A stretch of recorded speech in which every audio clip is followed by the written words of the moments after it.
हमने और भी आपसे कहा था कि हमारे किसानों के बेटे हमारे पढ़ाई करते हैं, किसान हमारा किस तरह से उनको भेजता है, कहां से पैसा लाता है, कोचिंग कराता है, ट्यूशन कोचिंग कराते हुए मकान दिलवाता है और उसको कोचिंग के लिए बड़े कहीं शहर में रखता है। लेकिन जैसे ही पेपर लीक होते हैं उस युवा का सपना टूट जाता है। हमारा वो भाई, उसके मन में यह होता है कि मैं पिताजी से वादा करके आया हूं, निश्चित रूप से पढ़ाई करके मैं अगली परीक्षा में पास होकर के पिताजी का सहारा बनना चाहता हूं। पिता के मन में भी उसके प्रति भाव पैदा होता है। बेटे ने कहा है मेरा कर्तव्य बनता है कहीं से पैसा ला करके मैं बेटे को पढ़ाने का काम करूं। उसके मन में भी यही भाव जागृत होता है।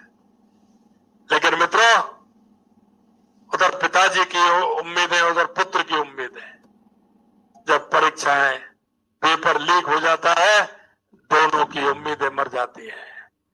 कई छात्रों ने जिस तरह की आत्महत्या करने का काम किया है, क्योंकि पिताजी के मन में जो भाव था, जो विश्वास था, उसने अपनी मेहनत की, मेहनत के मुताबिक उसको परिणाम इसलिए नहीं मिला कि पेपर लीक हो गया।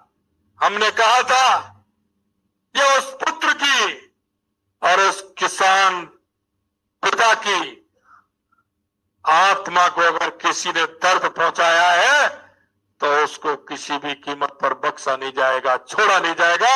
यह हमने आपसे वादा किया था। हमारे डॉक्टर किरोड़ीलाल मीणा जी ने उस टाइम भी तो पेपर लीक हुए तो आंदोलन किया था। हमारी सरकार ने 15 दिसंबर को शपथ ली थी, 16 दिसंबर को हमने एसआईटी गठित की थी। और मैं आपसे कहना चाहता हूं, ये कांग्रेस के बड़बल्लेपन के लोग कहते थे कि आपने एसआईटी ने क्या किया। आप दिन रात देख रहे हैं कि एसआईटी किस तरह से काम कर रही है।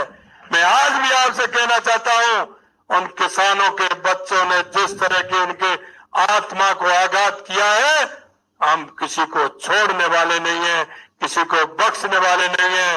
उनको दंड मिलेगा, निश्चित रूप से मिलेगा।